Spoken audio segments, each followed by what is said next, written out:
नमस्कार। उनके खत और आप की 484वीं कड़ी 484th एपिसोड में आप सभी का हार्दिक अभिवादन, अभिनंदन, स्वागत और आभार। दोस्तों, आज जो मैं खत पढ़ रहा हूं ये एक खत का हिस्सा है और इसमें क्योंकि डेट नहीं है इसलिए मैं ये नहीं बता पाऊंगा कि किस तारीख को लिखा है। लीजिए खत सुनिए। प्रिय भाई, हम ये देखते रहें कि हमारा धर्म और हमारा फर्ज क्या है और उसी का पालन करते रहें, और यही चीज हमें दुनियादारी के कामों में भी करनी चाहिए। आपस में ये नहीं देखना चाहिए कि दूसरा इंसान हमारे साथ अपना फर्ज अदा कर रहा है या नहीं, बल्कि हमको अपना फर्ज उसके साथ अदा करना चाहिए। यह चीज अगर हम में पैदा हो जाए, जिसके लिए दुआ करनी चाहिए, तो फिर किसी से शिकायत नहीं रहती। हमको शिकायत तो तब होनी चाहिए जब हम अपना फर्ज दूसरों के साथ अदा ना करें। हम अपनी ऐसी आदत बना लें कि दूसरों के ताने और खफगी मीन्स नाराजगी, हम अपनी आदत ऐसी बना लें कि दूसरों के ताने और खफगी को यह समझें कि हमारा ही कसूर है, तो तबीयत को कितनी तसल्ली मिलेगी। क्योंकि ऐसी हालत में आप उसके शब्दों को ग्रहण नहीं करते तो उसकी चीज उसी के पास रह जाती है जो उसकी खुद सजा है। इसे कोई करके तो देखे कि तबीयत को कितना चैन मिलता है। एक बात जरूरी कहना है और हमेशा रह जाती है, वो ये कि अभ्यासी अक्सर कहते हैं कि हमें कुछ महसूस नहीं होता। मैं कहता हूं कि अपनी ताकत भर सबको सब मालूम होता है। अपने चित्त पर गौर करके देखें, बहुत सी ऐसी हालतें आती हैं जिनको व्यक्त करने के लिए शब्दों की जरूरत होती है, और शब्द हमारे पास तभी हो सकते हैं जबकि हमने खूब पढ़ा हो और वोकेबुलरी बढ़ गई हो। हर शब्द में कुछ ना कुछ फर्क होता है। जैसी चीज सामने आवे वैसा ही शब्द उसके लिए होना चाहिए। मिसाल के तौर पे मैं लिखता हूं कि बाग यानी गार्डन के लिए फारसी भाषा में 10 शब्द हैं जो मुझे मालूम हैं, और हर एक में फर्क है। जैसा बाग हम देखते हैं उसके लिए वैसा ही शब्द होना चाहिए। दूसरे ये कि एहसास उसी वक्त अच्छा खुलता है जबकि हम अपने आप को उस तरफ लगाए रखें और साथ ही ईश्वर का भी ध्यान रहे। एक बात यह भी है कि इसको आप मेरी खता समझें कि मैं इतनी सूक्ष्म तवज्जो देता हूं जो बहुत दिनों के अभ्यास करने के बाद देने लायक है। लेकिन मेरा मतलब यह होता है कि जल्दी से काम बनता चले। अफसोस ये कि इसका नतीजा यह होता है कि लोग नाकाबिल समझने लगते हैं। जब हम ईश्वर के मार्ग पर चलते हैं तो हमारी हालतें जरूर बदलती हैं। अगर आज शांति है तो कल उसकी सूक्ष्म गति आवेगी, और कभी सूक्ष्म है तो कभी उससे भी जरा गहरी सूक्ष्म गति आवेगी। जब सूक्ष्मता में मैटर का वेग हो जाता है तब अभ्यासी बहुत खुश होता है और उसकी अनुभूति में भी यह चीज आती है और वह अपनी हालत अच्छी समझता है।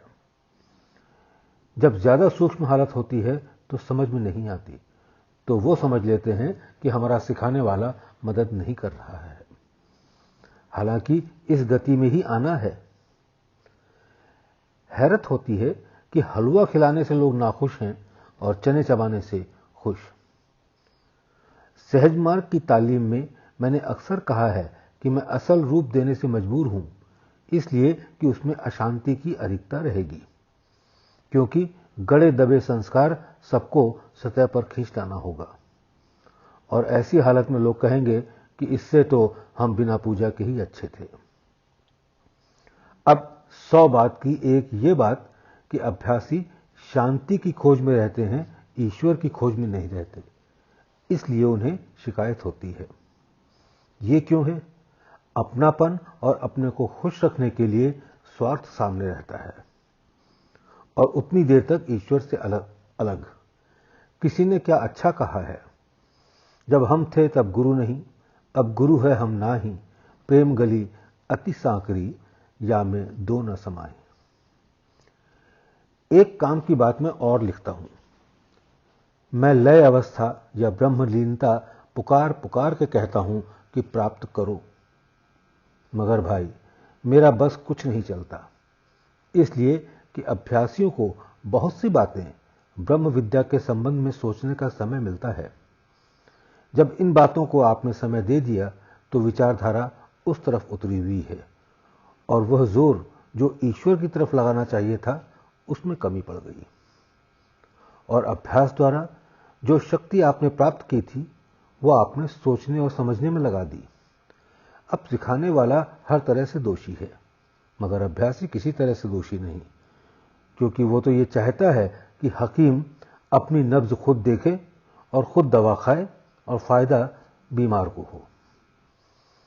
और भाई ये ठीक भी है, अगर सिखाने वाला सर्वशक्तिमान हो तो अभ्यासी का मुख ईश्वर की तरफ फेरे रखे।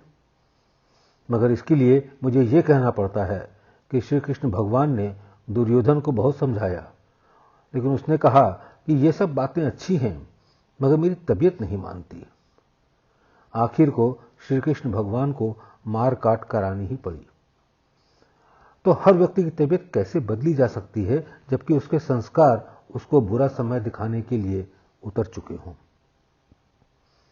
अब अगर कोई शक्ति पैदा हो जावे कि उन संस्कारों को जला सके, तो भी वो ऐसा ना करेगा जब तक ईश्वर इस चीज के लिए हुक्म न हो। इसलिए संस्कारों का जला देना ईश्वर के नियम के खिलाफ है। अब मैं लय अवस्था को फिर से लेता हूं कि असल लय अवस्था क्या है और ब्रह्मलीनता किसको कहते हैं। आप हंसेंगे अगर सही बात मैं आपको बता दूं, मगर सही बात कहना ही चाहिए, और ना मानने वालों को उनका तजुर्बा खुद बता देगा। अगर ईश्वर उनको यह हालत प्रदान कर दे, लय अवस्था की तारीफ यह है कि उसमें अपना कुछ न रहे, बल्कि जिस महफिल में जावे, जैसे शादी या मौत, किसी में भी शरीक हो तो उसकी हालत खुशी और रंज की वैसी ही होनी चाहिए जैसी उस महफिल या घर वालों की है, और जब वहां से वापस आए तो जैसा का तैसा हो जाए। यह फकीरी नहीं होगी कि किसी का बच्चा मरे और हम खुश के खुश रहें। इसको निर्दयता कहते हैं, और फकीरी इससे कोसों दूर है।